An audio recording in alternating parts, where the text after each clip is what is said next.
کے غم خانے میں علماء دیوبند قابل بزرگوں اور دوستوں، میرے دینی بھائیوں،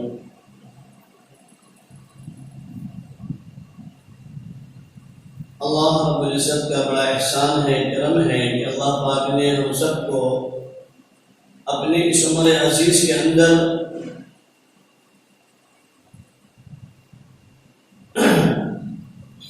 گزرا ہوا ماہ مقدس بھی اور آنے والا رمضان مبارک کا مقدس مہینہ ہمیں عطا فرمایا۔ ہم دعا کریں باری تعالیٰ سے کہ اللہ پاک ہم سب کو اس آنے والے ماہ مقدس کی قدردانی کی توفیق عطا فرمائے،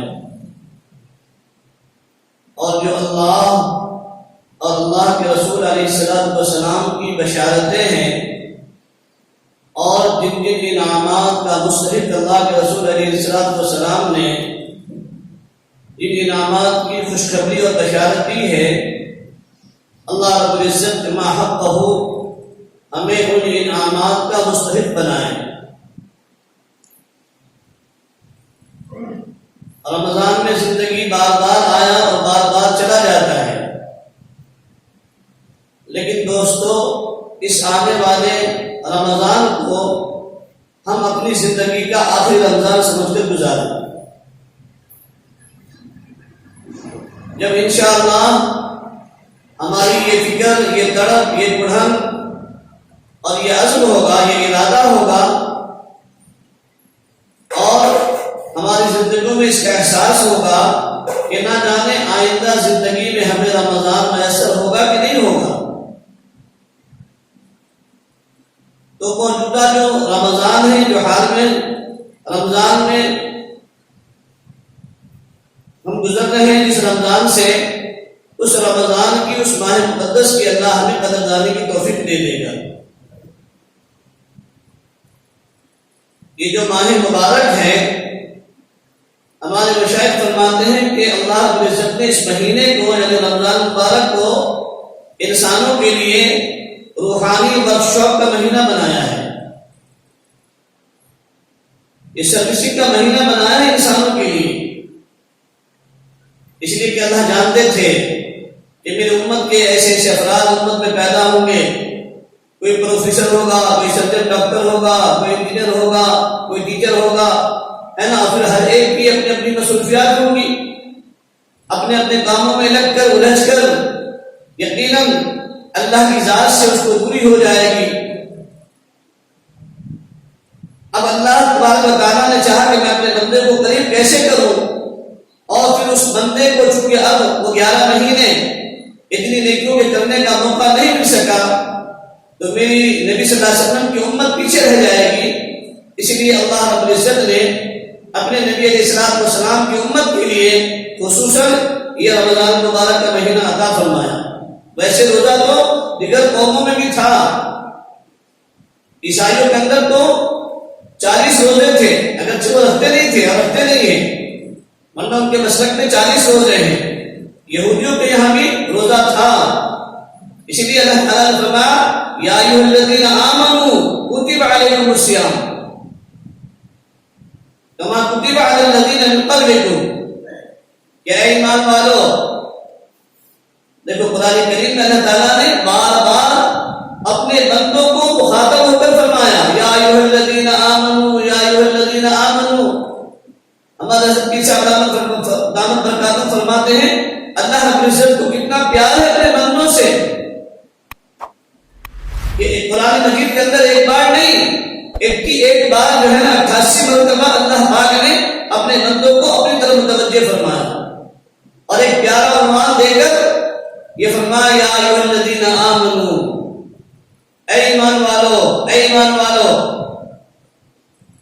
علماء نے لکھا ہے کہ بنی اسرائیل کو، عیسائیوں کو ایک مرتبہ اللہ تعالیٰ نے فرمایا نحن ابناء اللہ واحباہ، تو وہ زندگی میں اس کا نعرہ لگاتے رہیں کہ ہم اللہ کے بیٹے ہیں، ہے نا، اور اہل ایمان کو یعنی محمد صلی اللہ علیہ وسلم کی امتی کو بار بار اللہ پاک نے قرآن مجید جیسی کتاب کے اندر خطاب کر کے فرمایا کہ یا ایھا الذین آمنو یا ایھا الذین آمنو، اے ایمان والو، اے ایمان والو.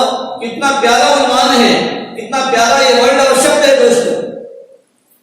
مسلمانوں کو تو چاہیے نبی علیہ السلام کی امت کو کہ اس ورڈ کے اوپر، اس شبد کے اوپر اپنی جان قربان کرنی چاہیے اور اللہ رب العزت کے احکامات پر ایسے عمل پیرا ہو جانا چاہیے کہ انسان 24 گھنٹے میں ایک گناہ کرنے کا موقع نہ دے اور کوئی ایک گناہ بھی ہم سے سرزد نہ ہو جائے.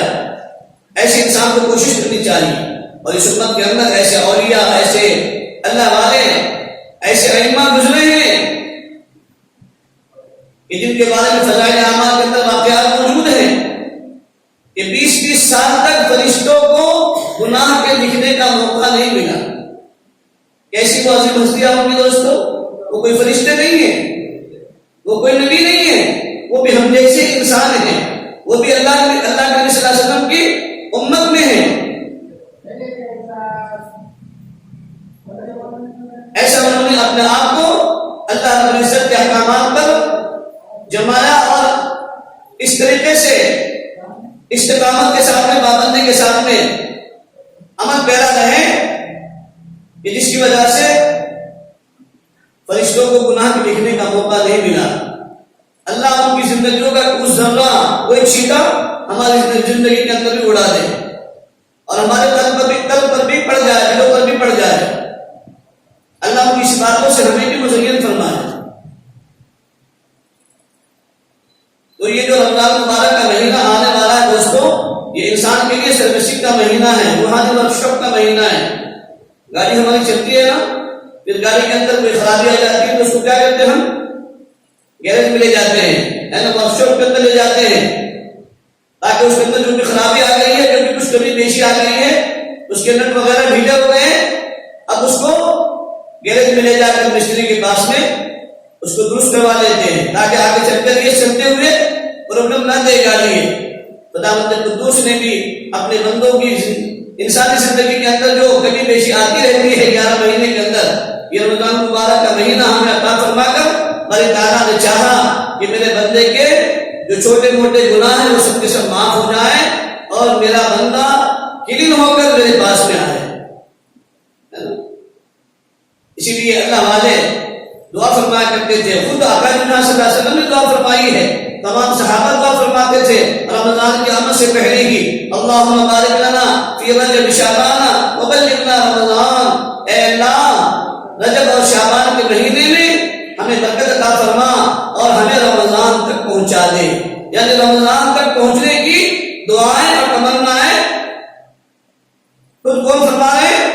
سرکار دو جہاں صلی اللہ علیہ وسلم باری تعالیٰ کی بارگاہ میں دعا فرما رہے ہیں اور صحابہ کو اس دعا کی تلقین کر رہے ہیں. ہے نا دوستو؟ تو ہمیں بھی چاہیے کہ جو یہ آنے والا رمضان ہے، ہم اس رمضان کو اپنی زندگی کا آخری رمضان سمجھ کر گزاریں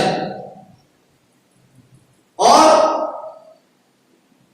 جس طریقے سے اللہ تعالیٰ نے فرمایا کہ روزے کا مقصد ہی کیا ہے، لعلکم تتقون، اللہ تعالیٰ نے فرمایا کہ روزے کا اصل مقصد یہ ہے کہ تم متقی بن جاؤ، پرہیزگار بن جاؤ، تمہاری زندگیاں گناہوں سے، آلائش سے، گندگیوں سے، ہے نا، بد نظری سے، بد کلامی سے، بد زبانی سے، خواہشات نفس سے، ان تمام چیزوں سے تمہاری زندگی پاک اور صاف ہو جائے.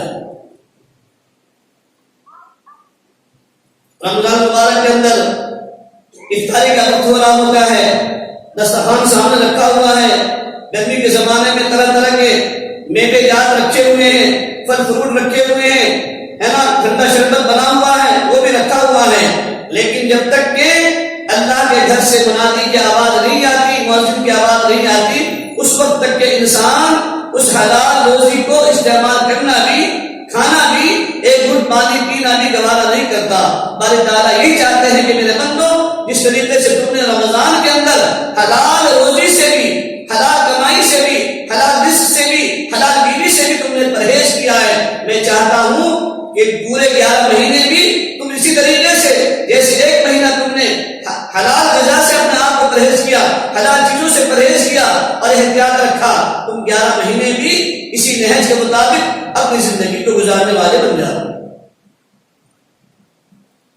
کہ رمضان میں تو تم نے حلال سے بھی پرہیز کیا، احتیاط کیا، اور رمضان چلا گیا تو حرام بھی ہو رہا ہے، حلال بھی ہو رہا ہے، بد نظری بھی ہو رہی، بد کلامی بھی ہو رہی، جھوٹ بھی، غیبت بھی، چغلخوری بھی، ہے نا، سارے گناہ ہو رہے ہیں، پھر کام کی عیاشی بھی ہو رہی، نظروں کے گناہ بھی ہو رہے ہیں، موبائلوں کے اوپر سب کچھ ہو رہا ہے۔ رمضان میں تو ادنا سے ادنا ایمان والا بھی ان چیزوں کے اندر احتیاط برتتا ہے، شرابی بھی شراب سے توبہ کر لیتا ہے، ایک مہینہ کم سے کم اللہ سے ڈرتا ہے کہ نہیں پیوں گا، رمضان ہے نا دوستو۔ تو جب شرابی کی یہ حالت ہے تو ہماری اور آپ کی حالت کیا ہونی چاہیے؟ ہمیں تو توبہ کرنی چاہیے اور پوری زندگی کو اسی نہج پر، اسی طرز پر اپنی زندگی کو گزارنے کی کوشش کرنی چاہیے۔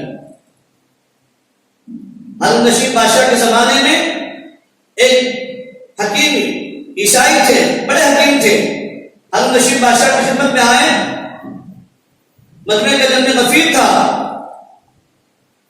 اس حکیم عیسائی حکیم نے سوال کیا ہارون رشید بادشاہ سے کہ بادشاہ سلامت، میں آپ سے ایک سوال کرنا چاہتا ہوں۔ پوچھا انہوں نے کہ کیا سوال ہے تمہارا؟ اس عیسائی حکیم نے کہا کہ میں یہ پوچھنا چاہتا ہوں کہ جو آپ کے نبی محمد صلی اللہ علیہ وسلم پر جو کتاب نازل ہوئی ہے قرآن کریم، کیا اس قرآن کریم کے اندر کوئی ایک ایسا اصول بیان کیا گیا ہے کہ جس سے انسان کی جسمانی صحت کے اوپر فرق پڑ جائے اور انسان کی جسمانی صحت اچھی رہے، سلامت رہے؟ کوئی ایسا گولڈن رول اس کتاب قرآن مجید کے اندر موجود ہے کہ نہیں ہے؟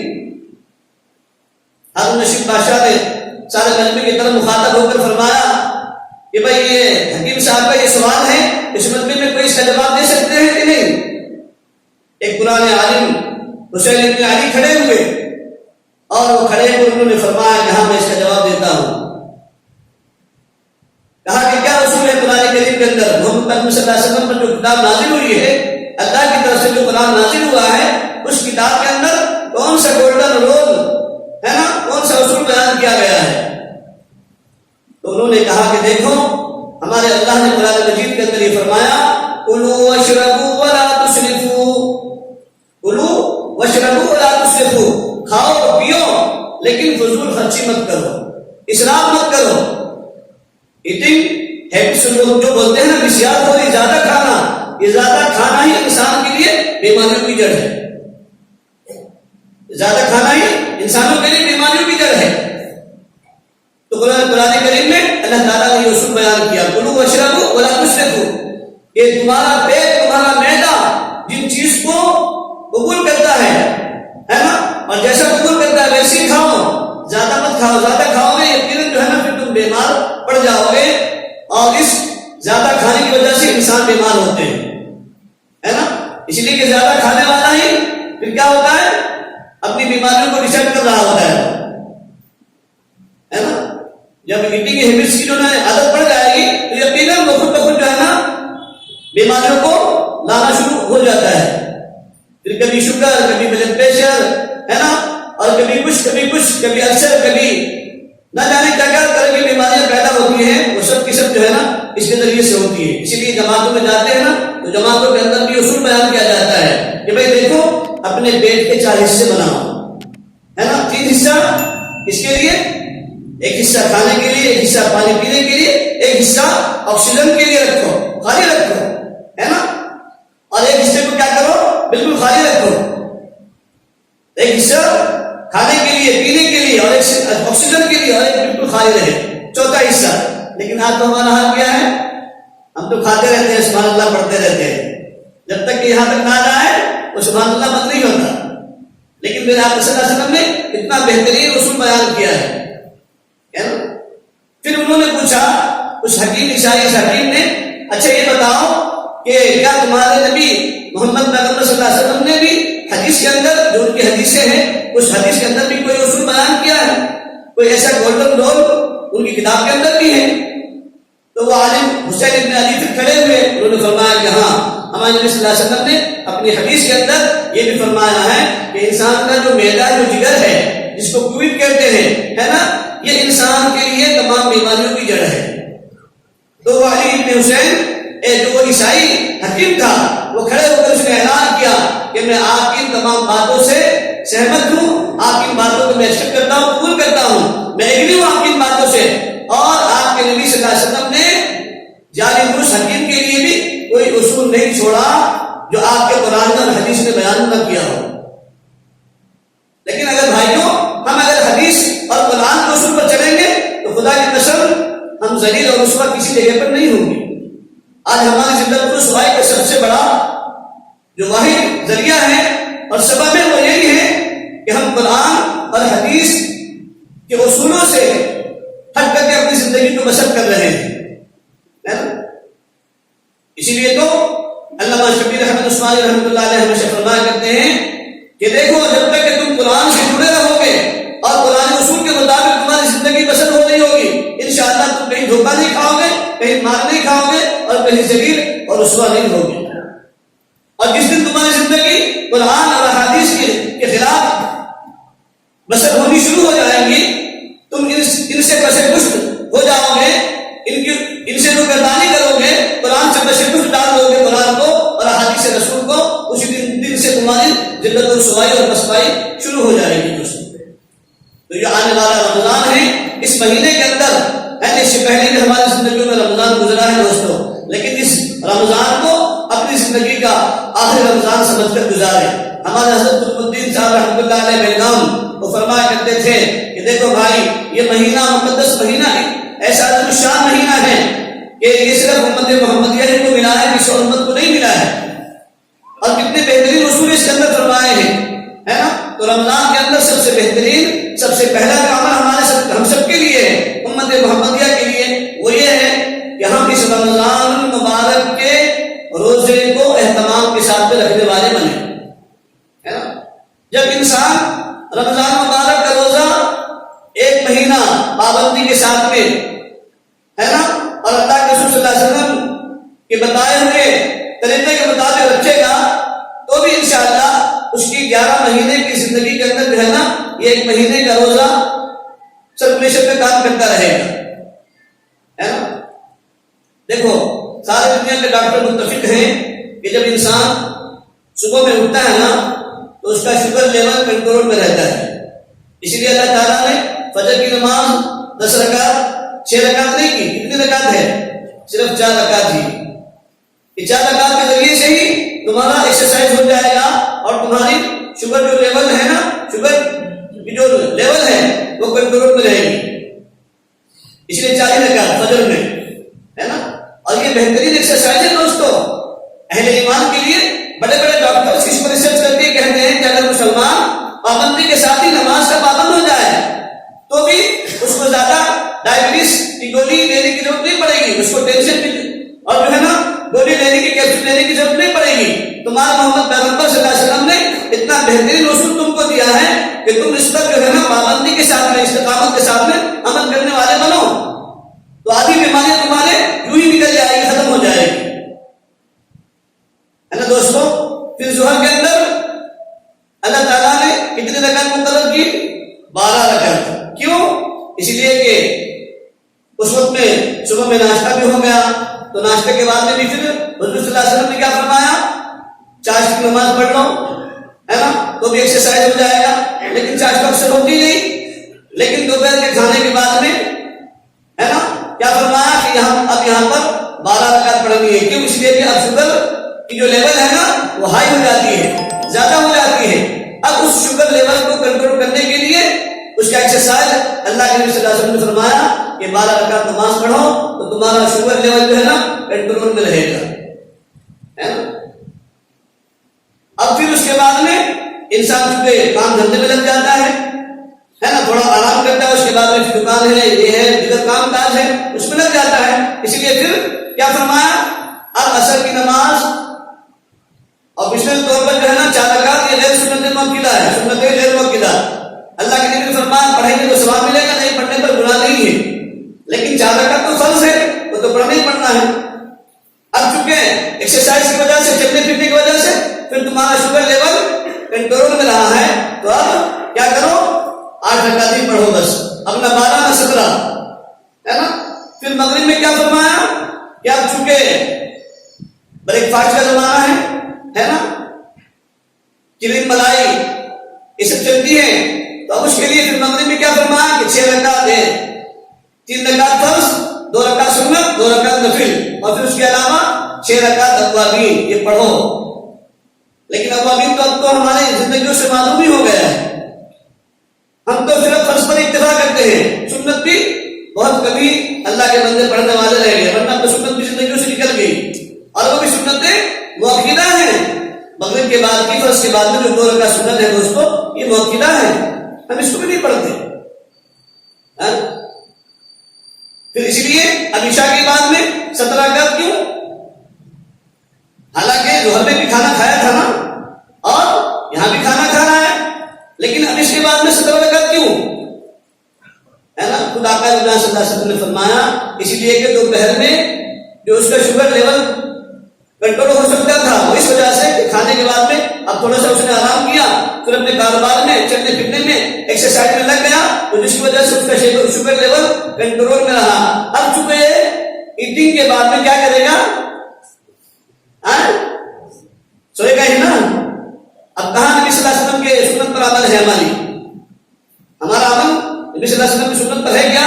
اللہ کے نبی صلی اللہ علیہ وسلم نے کتنا بہترین اصول دیا ہمیں کہ رات کو کھانے کے بعد میں 40 قدم چلنا سنت ہے نا، اور دوپہر کو کھانے کے بعد میں کم سے کم ایک آدھا گھنٹہ 20 منٹ 15 منٹ قیلولے کے لیے سے دیکھنا سنت ہے. لیکن ہوتا کہاں ہے؟ جیسے دسترخوان سے اٹھے، دستر سے اٹھے اور بستر پر گئے. اسی لیے اللہ کے نبی صلی اللہ علیہ وسلم نے فرمایا کہ اب چونکہ ایکسرسائز تم نہیں کر پاؤ گے تو اب عشاء کی نماز 17 رکعت پڑھو، تاکہ نماز کے ذریعے سے تمہارا شکر نبی کا پہلے سے برقرار رہے. دوستوں اگر مسلمان دوستوں ان اصولوں پر عمل کر لے، خدا کی قسم بتاؤ پھر ڈائبٹیز کے ہم بیمار ہوں گے؟ ہوں گے کیا؟ پھر السر کی بیماری ہوگی ہمارے اندر، کولیسٹرول کی بیماری ہوگی. اگر ہم نبی صلی اللہ علیہ وسلم کی سنت کے مطابق ہمارا کھانا، ہمارا پینا، ہمارا سونا، ہمارا اٹھنا ہوگا تو خدا کی قسم آدھی سے زیادہ بیماریاں ہماری یوں ہی ختم ہو جائے گی. بلکہ بیمار انسان ہوگا ہی نہیں، اللہ ماشاء اللہ کبھی انسان تو ہوگا، لیکن وہ بیماریاں جو آج ہر ایک انسان کی زندگی میں لگ گئی ہیں اور دیمک کے جیسی لگ گئی ہیں، ان بیماریوں سے انسان محفوظ رہے گا. اللہ کے نبی صلی اللہ علیہ وسلم کے زمانے میں ایک حکیم فرانس سے وہاں آیا مدینہ منورہ کے اندر کہ مدینہ میں جا رہا ہوں، وہاں کے لوگ بڑے بڑے مالدار ہیں، اچھی غذائیں کھاتے ہیں، تو بیمار زیادہ پڑتے ہوں گے. 6 مہینے بیچارہ وہ بیٹھا رہا. 6 مہینے میں 1 یا 2 کلاک 2 پیشنٹ اس کے پاس میں آئے. اللہ کے نبی صلی اللہ علیہ وسلم کی خدمت میں گیا، یا رسول اللہ صلی اللہ علیہ وسلم میں تو اپنا ملک چھوڑ کر یہاں اس لیے آیا تھا تاکہ مجھے یہاں پیشنٹ زیادہ ملیں گے، اس لیے کہ یہاں پر لوگ حج کے لیے بھی عمرے کے لیے بھی آتے ہیں، وہ پیشنٹ بھی ملیں گے، مریض ملیں گے، اور کچھ اہل حرم میں بھی بیمار ہوتے ہوں گے، اس لیے کہ یہاں مٹن کھانے والے لوگ زیادہ ہیں، ہے نا، اور ٹھنڈا پینے والے لوگ زیادہ ہیں، پھل فروٹ کی بھی استعمال کرنے والے زیادہ ہیں. پیارے آقا صلی اللہ علیہ وسلم نے فرمایا حکیم صاحب یہاں کے جو انسان ہیں وہ مجھ کو نمونہ بنا کر آئیڈیل بنا کر اپنی زندگی گزارتے ہیں. وہ اتنا ہی کھاتے ہیں جتنا ان کا معدہ قبول کرتا ہے نا، بلکہ جس وقت ان کو تیز بھوک لگتی ہے، شدت کی بھوک لگتی ہے تو وہ کھانا کھاتے ہیں، اور جب ان کو مزید کھانے کا ہے نا اور جذبہ بڑھتا ہے تو وہ اپنا ہاتھ روک لیتے ہیں. اس لیے ان کو بیماری لاحق نہیں ہوتی. وہ حکیم پریشان ہو گیا کہ میں آپ کی بات سے ایگری ہوں، ہے نا، آپ کی بات کو میں ایکسپٹ کرتا ہوں. یقیناً یہی اصول ہے طبیبوں کا، یہی اصول ہے ڈاکٹروں کا کہ اگر انسان صحیح معنوں میں کھانا کب کھائے؟ جب اس کو شدت کی بھوک لگ رہی ہو تو کھائے، اور جب وہ مزید کھانے کا اس کو ذوق پڑ رہا ہو تو ہاتھ روک لے، تو انسان بیمار نہیں پڑے گا. وہ بیچارہ حکیم صاحب وہیں سے جو اس دن کے بعد میں وہاں سے چلا گیا کہ حضور صلی اللہ علیہ وسلم میں جاتا ہوں اپنے ملک میں ہی اچھا ہوں، وہاں تو مجھے پیشنٹ ملتے ہیں، مریض ملتے ہیں، یہاں 6 مہینے میں صرف 2 ہی پیشنٹ ملے ہیں، ہے نا دوستوں. تو یہ اصول اللہ کے نبی صلی اللہ علیہ وسلم نے ہمیں بہت اچھا انمول اور گولڈن رول دیا ہے ہم سب کو، لیکن ہم گولڈن رول پر عمل نہیں کرتے دوستوں، ہے نا. تو یہ ماہ مبارک آ رہا ہے، ہم اس کو اپنی زندگی کا آخری رمضان سمجھ کر گزاریں. ہم یہ نیت کر لیں، اللہ سے مانگ لیں کہ انشاءاللہ اس بار پورے مہینے کا روزہ انشاءاللہ استقامت کے ساتھ میں اصولوں کے ساتھ میں رکھیں گے انشاءاللہ.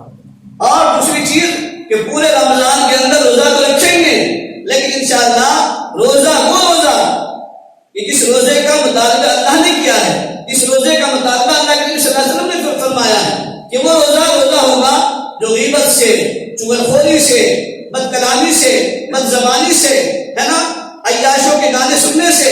ہمارے کام کا بھی روزہ ہوتا ہے، زبان کا بھی روزہ ہوتا ہے، نفس کا بھی روزہ ہوتا ہے، ہاتھوں کا بھی روزہ ہوتا ہے، پاؤں کا بھی روزہ ہوتا ہے، جسم کے ایک اعضاء کا روزہ ہے.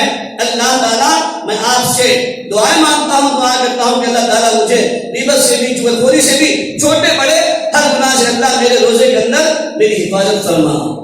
جب بندہ یہ نیت کر لے گا دوستو، اللہ سے مانگ لے گا، تو اللہ تو بڑے کریم ہے نا، اللہ بڑے رحیم ہیں. ہاں، اللہ یہ نہیں چاہتے کہ میرے بندے جو ہے نا جہنم میں جائیں، نہیں، اللہ تو چاہتے کہ میرے بندے گناہ کر کے بھی میرے سامنے توبہ کر لے تو میں اپنے بندے کو معاف کر دوں گا. اور اللہ کے نبی صلی اللہ علیہ وسلم کی حدیث ہے، اللہ ظن عبدی بھی، کہ جو بندہ میرے ساتھ میں جیسا گمان کرے گا ویسے میرے اس کے لیے فیصلے ہوں گے میری طرف سے. تو ہم یہ نیت کر لیں کہ انشاءاللہ اس پورے رمضان کے اندر گناہ نہیں کریں گے، نہ چھوٹا نہ بڑا، ہے نا. اب ہوتا کیا ہے کہ ہم روزے کا شوق اتنا ہمارے اندر آ جاتا ہے، خاص طور سے اب آنے والے مہینوں میں، اپریل مہینے میں، مئی مہینے میں روزہ آئے گا تو کہیں گے بڑا شدت کا روزہ ہے، بڑی شدت کی پیاس لگے گی، ہے نا. اب پھر روزہ اس کو ٹائم پاس کرنے کے لیے کیا ہے، اب چند ساتھی چند نوجوان بیٹھیں گے اور پھر موبائل پر جو ہے نا اس کے چرچے، اس کے گانے، اس کی فلاں، فائدہ کیا ہوا؟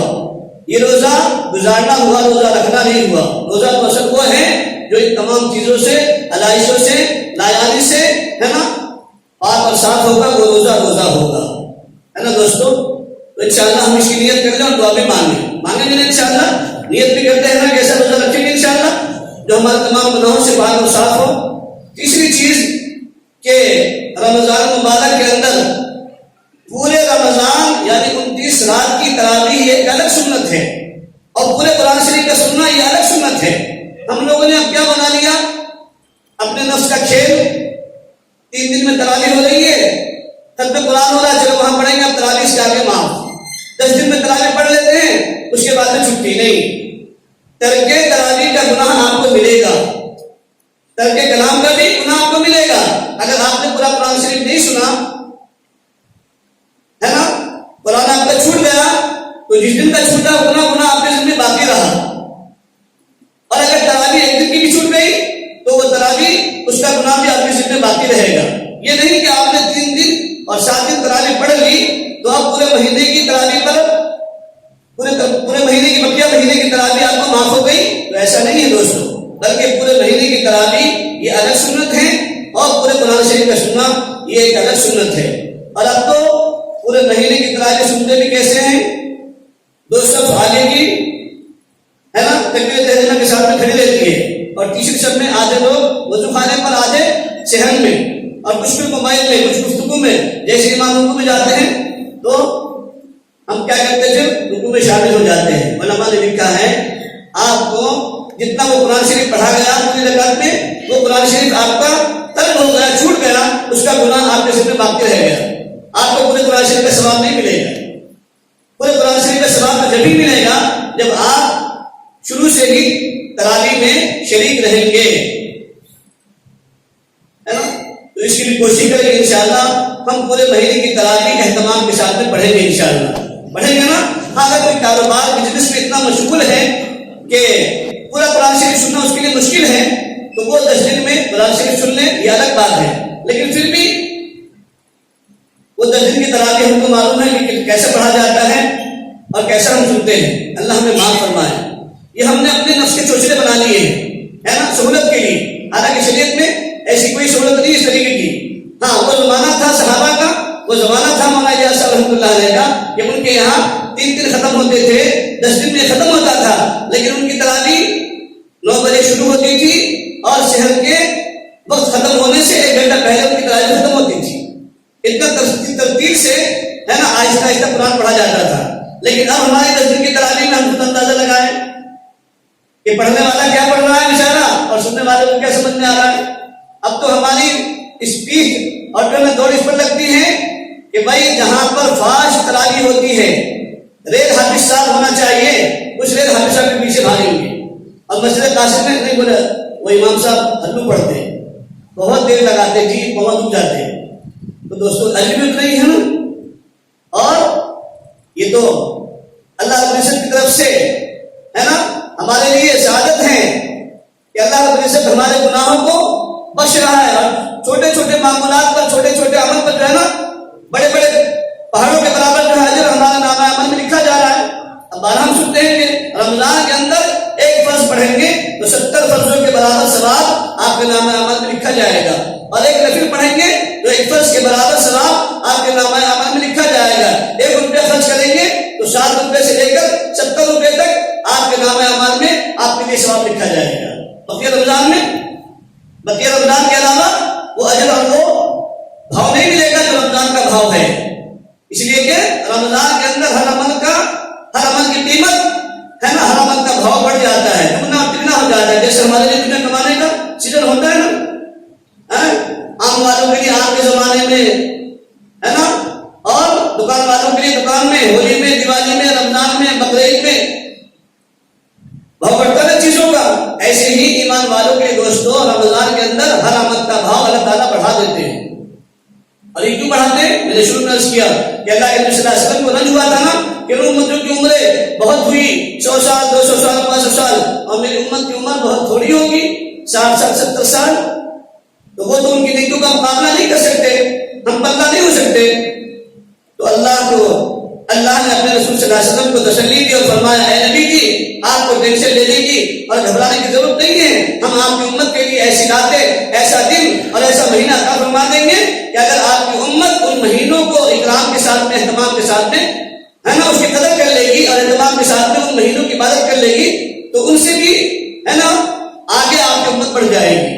اسی لیے یہ مہینہ ہم سب کو عطا کیا گیا ہے دوست۔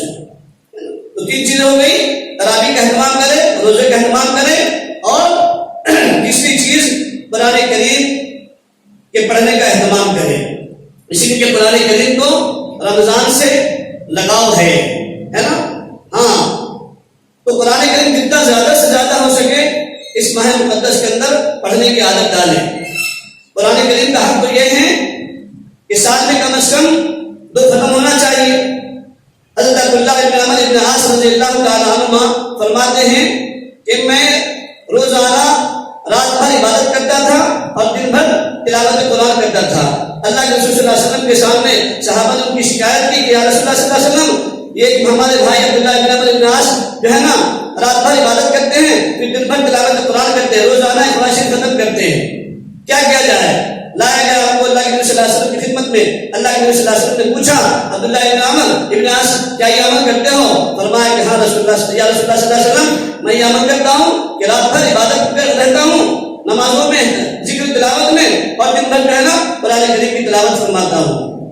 اللہ کے رسول صلی اللہ علیہ وسلم نے فرمایا کہ دیکھو تم پر تمہاری بیوی کا بھی حق ہے، تمہارے بچوں کا بھی حق ہے، اور تمہاری جان کا بھی تم پر حق ہے، تو میری رائے ہے کہ تم کیا کرو مہینے میں ایک قرآن شریف ختم کرو، یعنی 11 مہینے میں 11۔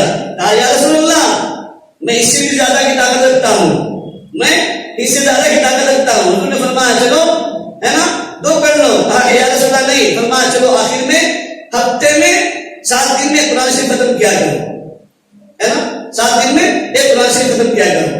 اتنے بڑے صحابی کا یہ حال ہے، اور اتنا ذوق اتنا اہتمام ہے قرآن کریم کی تلاوت کا دوستو، اتنا ذوق اتنا لگاؤ ہے۔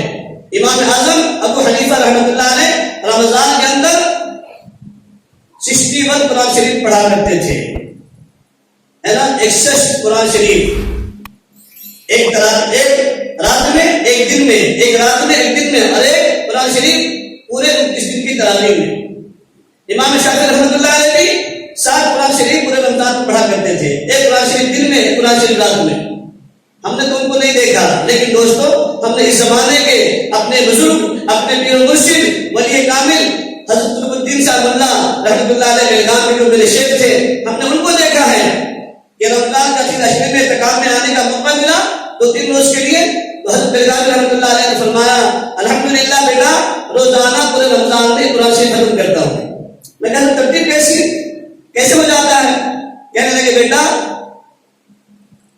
اشراق کے بعد میں قرآن شریف کی تلاوت شروع کرتا ہوں، چاشت کے بعد میں، اور سحری کے وقت سے پہلے قرآن شریف پورا ہو جاتا ہے نا۔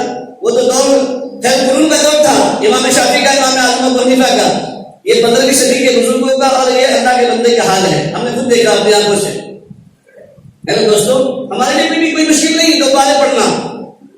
2 پارے پڑھنا روزانہ کوئی مشکل ہے کیا؟ اگر 2 پارے پڑھیں گے تو مہینے میں کتنا ختم ہوگا؟ 2 قرآن شریف ختم ہوگا. اگر 2 بھی نہیں کر سکتے اللہ کے بندو, کم سے کم 1 قرآن شریف تو ختم کر لیں ہم, ہے نا. اس لیے کہ میرے آقا صلی اللہ علیہ وسلم کی حدیث ہے, حضور علیہ السلام نے فرمایا الصیام والقرآن یشفعان یوم القیامہ, کہ قیامت کے میدان میں نہ بیوی گواہی دے گی, نہ بیوی جو ہے ضمانت دے گی, نہ بیوی کوئی نیکی دے گی, ہے نا, نہ ماں دے گی, نہ بھائی, نہ دوست, کوئی فرینڈس کوئی نہیں دے گا. لیکن اللہ کے نبی نے فرمایا یہ قرآن شریف جس کو تم نے کھڑے ہو کر تراویح میں پڑھا ہوگا اور جو روزہ رکھا ہوگا, یہ روزہ بھی اور قرآن بھی باری تعالیٰ کے سامنے جھگڑالو بنے گا, جھگڑے گا اور کہے گا باری تعالیٰ اس بندے کو معاف کر دے, ہے نا, اس بندے کو معاف کر دے.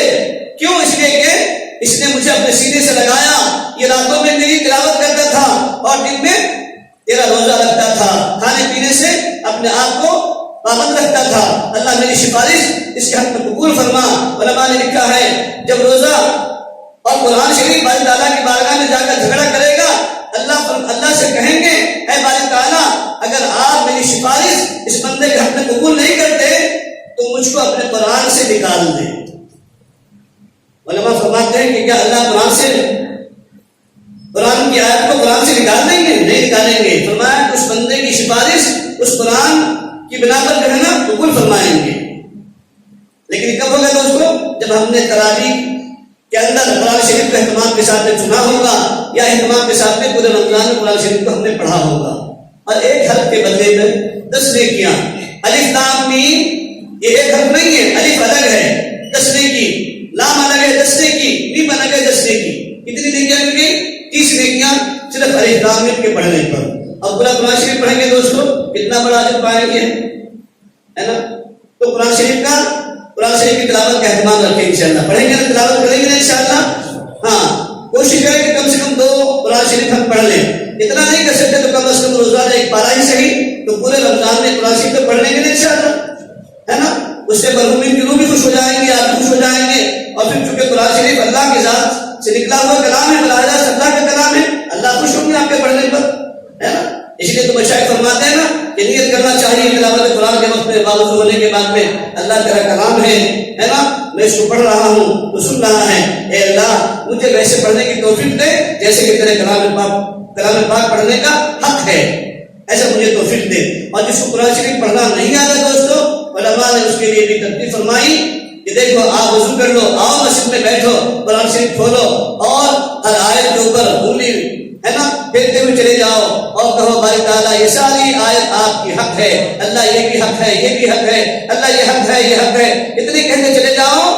علماء نے لکھا ہے کل کو قیامت کے میدان میں جب آپ باری تعالیٰ کے سامنے پیش ہوں گے نا, اللہ تعالیٰ آپ کا بھی شمار قاری قرآن میں فرمائیں گے. ہاں اتنا آسان ہے. اب ہمارے لیے یہ بھی بہانے کا تو موقع نہیں ملا ہے, یعنی ہم کو قرآن شریف پڑھنا نہیں آتا. علماء نے اس کی بھی وضاحت فرما دی ہے دوستوں. تو نمبر 1 روزے کا اہتمام, تراویح کا اہتمام اور تلاوت قرآن کا اہتمام, ہے نا. چوتھی چیز اللہ تعالیٰ نے مال دیا ہے تو مال کو امت کے غرباء پر, فقراء پر, مساکین پر, محتاجوں پر خرچ کرے, مدارس پر خرچ کرے. حضرت عائشہ صدیقہ رضی اللہ تعالیٰ عنہ فرماتی ہیں کہ رمضان کے مہینے میں میرے آقا صلی اللہ علیہ وسلم مال کو ایسا بہاتے تھے, ایسا تقسیم کرتے تھے, ہوا کے جھونکے سے بھی زیادہ اللہ کے رسول صلی اللہ علیہ وسلم کی رفتار ہوتی تھی اپنا مال خرچ کرنے میں. ہوا کے جھونکے سے بھی زیادہ تیز رفتاری ہوتی تھی اللہ کے رسول صلی اللہ علیہ وسلم کو اپنا مال خرچ کرنے میں امت کے غرباء پر, فقیروں پر, یتاموں پر, مساکینوں پر, مدارس پر. دوستوں یہ مدارس والے آتے ہیں آج ہماری نسلوں کو, اولادوں کو دین ہے نا, کلمہ, حدیث, عقائد سکھاتے. دوستوں اگر یہ مدارس اور مدارس والے نہیں آئیں گے, اور یہ بھی تو اللہ کے رسول صلی اللہ علیہ وسلم کا فرمان ہے نا, ایک وقت وہ ہے کہ یہ آج بیچارے علماء, مدارس والے, مکاتب والے آتے ہیں, ہم سے ہماری زکات وصول کر کے لے جاتے ہیں. ایک وقت وہ آئے گا کہ ہم زکات لے کر باہر کھڑے ہوں گے لیکن کوئی زکات لینے والا نہیں ہوگا. تو یہ آنے والوں کا احسان ہے کہ بیچارے رمضان میں روزہ رکھ کر ہے نا پسینہ بہ رہا ہوتا ہے, پھر بھی آپ کے دروازے پر, آپ کی دکانوں پر, آپ کے مکانوں پر آتے ہیں. ہم اس کو یہ نہ سمجھے, بدنگاہی سے نہ دیکھے, ہے نا, ہم جو ان کو حقارت کی نگاہ سے نہ دیکھیں, بلکہ یہ دیکھیں کہ یہ بھی دین کا شعبہ چلا رہے ہیں, مدرسہ چلا رہے ہیں. آج ہمارے لیے گھر میں 5 بچے ہوں تو بڑا مشکل ہوتا ہے، لیکن ایک مدرسے میں 100 بچے 200 بچے 150 بچے ہوتے ہیں، ہے نا؟ پھر ان کے لیے ان کی کفالت، ان کی دوا، ان کا دواخانہ، ان کے کپڑے، ہے نا، ان کا صابن، تیل، نہانا دھونا، ساری چیزیں، کھانا پینا، ناشتہ، ساری چیزیں ہیں. کتنا مجاہدہ ان کو کرنا پڑتا ہوگا. ان کی رات دن کی نیندیں حرام ہو جاتی ہوگی جب کسی بچے کو رات میں سر میں درد ہوتا ہے، بخار آ جاتا ہے، بچہ فون کرتا ہے استاد کو، استاد کرتا ہے محترم کو کہ فلاں بچہ بیمار ہو گیا، اور وہ ڈاکٹر کو رابطہ کرتا ہے. دوستو معمولی قربانی نہیں ہے علماء کرام کی، بہت بڑی قربانی ہے علماء کرام کی، مشائخ اعظام کی، ہے نا؟ تو ان پر بھی اپنا مال لگانے والے بنے انشاءاللہ. ٹھیک ہے. اور 5ویں چیزیں دیکھو دوستو، دعا. یہ دعاؤں کا مہینہ ہے نا؟ افطاری کے وقت میں دعا، سحری کے وقت میں دعا، تلاوت قرآن کے بعد میں دعا، ہر نماز کے بعد میں دعا، مانگو دعا، ہے نا؟ آپ کہتے ہو کہ ہماری دعا کون سنے گا؟ نہیں، اللہ نے کہا ہے. شیخ فضائل الرحمان کے اندر شیخ نے لکھا ہے نا، تیرے کرم سے اے کریم کون سی شے ملی نہیں، جھولی میری تنگ ہے تیرے یہاں کمی نہیں، تو وہ داتا ہے کہ دینے کے لیے در تیری رحمت کے ہر دم ہے کھلے. اس کی تو رحمت ہر وقت میں اس کا در کھلا ہوا ہے، ہم لینے والے نہیں ہیں دوستو، ہے نا؟ وہ تو اس کا دروازہ کبھی بند نہیں ہوتا، ہر وقت اس کا دروازہ کھلا ہوا ہے. تو ہم مانگنے والے بنے اللہ تعالیٰ سے، ہے نا؟ اور اللہ کے صلی اللہ علیہ وسلم کی حدیث سے اللہ کے نبی نے فرمایا کہ جس کے لیے دعا کا دروازہ کھل گیا، جس کو دعا کی توفیق مل گئی، اس کے لیے رحمت کے دروازے کھل گئے، اس کے لیے رحمت کے دروازے کھل گئے دوستو. تو اس لیے دعاؤں کا اہتمام بھی ہم خوب زیادہ کریں گے انشاءاللہ. اور ایک آخری چیز، چھٹی چیز ہے کیا؟ رمضان مبارک کا آخری عشرے کا اعتکاف. دیکھو سرکار دو جہاں صلی اللہ علیہ وسلم سے بڑھ کر کوئی دائی ہو سکتا ہے، کوئی نمازی ہو سکتا ہے، سرکار دو جہاں صلی اللہ علیہ وسلم سے بڑا کوئی جو ہے نا مالدار ہو سکتا ہے. ہم نے رسول اللہ صلی اللہ علیہ وسلم کی زندگی کے صرف ایک پہلو کو دیکھا ہے کہ 2 مہینے چولہے نہیں جلتے ہیں، لیکن رسول اللہ علیہ وسلم کی زندگی کا دوسرا پہلو بھی آپ دیکھو، پڑھو. بہت مانگ لیا ہے اللہ نے ان کو پیسے نہیں ملیں گے، ہے نا؟ ہمارے سامنے بس ایک ہی پہلو آتے ہیں، لیکن اللہ کے رسول صلی اللہ علیہ وسلم کی زندگی کے بہت سارے پہلو ہیں. تو اللہ کے رسول صلی اللہ علیہ وسلم سے بڑا کوئی مبلغ نہیں، کوئی محدث نہیں، کوئی فقیہ نہیں، ہے نا؟ اور کوئی دائی نہیں، اور کوئی نمازی نہیں، کوئی مالدار نہیں. باوجود ہے کہ رحمت للعالمین ہیں، بخشے بخشائے ہیں، نبی رحمت ہیں، اور دنیا ہی کے اندر اللہ تعالیٰ نے سرٹیفکیٹ دے رکھا تھا، اس کے باوجود بھی اللہ کے رسول صلی اللہ علیہ وسلم نے پوری زندگی کبھی اعتکاف والا عمل نہیں چھوڑا، پوری زندگی اعتکاف کیا ہے. زندگی میں ایک مرتبہ چھوٹ گیا نہیں بلکہ چھوٹ گیا کسی عذر کی بنا پر، تو اللہ کے رسول صلی اللہ علیہ وسلم نے فوراً شوال میں اس اعتکاف کو مکمل کیا ہے. اتنا اہتمام کیوں؟ اس لیے کہ جب تنہائی ہوتی ہے، خلوت ہوتی ہے، تو خلوت میں جو عبادت کا، جو تلاوت کا، جو ذکر دعا کا دوستو مزہ ہے نا، جو لذت ہے، وہ جنت میں نہیں ملا کرتی. اس لیے ہمارے تمام مشائخ اکابرین علماء امت کا بھی یہ طرز عمل رہا ہے کہ انہوں نے بھی پوری زندگی آخر عشرے کا اعتکاف کیا ہے. ہمارے حضرت بلگام رحمۃ اللہ علیہ ہمیشہ فرمایا کرتے تھے کہ بھائی دیکھو، پہلا عشرہ کیا کرو؟ اللہ کے راستے میں چلے جاؤ 10 دن. دوسرے عشرے میں گھر کے کام کاج کو سمیٹ لو، اس لیے کہ بیوی بچوں کے بھی حقوق ہیں، تو ان کی ضروریات کا جو بھی کچھ ہے اس کو سمیٹ لو، پورا کر دو. اور تیسرے عشرے میں اللہ کے ساتھ میں اللہ کے دروازے پر فقیر بن کر سائل بن کر بیٹھ جاؤ. اب آپ بتاؤ دوستو، آپ کے دروازے پر کوئی فقیر آیا، 1 گھنٹہ بیٹھا رہا، نہیں بھیک ملی، 2 گھنٹہ بیٹھا رہا، نہیں بھیک ملی، 3 گھنٹہ بیٹھا رہا، نہیں بھیک ملی، 4 گھنٹہ شام کو 6 بجے تک بیٹھا رہا. اب آپ بتاؤ، کیا آپ اپنے دروازے سے اس فقیر کو خالی ہاتھ واپس لوٹاؤ گے؟ نہیں لوٹاؤ گے. کہو گے کہ نہیں بھائی، یہ فقیر بھی زندگی ہے، اور جب تک اس کو بھیک نہیں دوں گا یہ اپنے ہمارا گھر چھوڑے گا نہیں، گھر سے جائے گا نہیں، ہے نا دوستو؟ تو ایسے ہم اگر اللہ کے دروازے کے، اللہ کے گھر کے فقیر بن کر بیٹھ جائیں گے اور اللہ سے کہیں گے اے اللہ جب تک تو ہماری جھولی کو بھرے گا نہیں، ہے نا، جب تک کہ تیرا در چھوڑوں گا نہیں، ہے نا؟ ہاں، نکل جائے گا تیرے قدموں کے نیچے، یہی دل کی حسرت، یہی آرزو ہے. اے اللہ تیرا بندہ تیرے در کا فقیر بن کر سائل بن کر بیٹھا ہے، اے اللہ تو اپنے در سے دینے کے، ہے نا، فیصلے فرما دے، ہماری پریشانی کو دور فرما دے. پھر جو بھی مانگیں گے دوستو اللہ اپنے در سے، اپنے خزانہ غیب سے عطا فرمائیں گے انشاءاللہ. تو کریں گے انشاءاللہ رمضان کا اہتمام. اللہ تعالیٰ مجھے بھی آپ کو بھی ان تمام باتوں پر عمل کرنے کی توفیق نصیب فرمائے.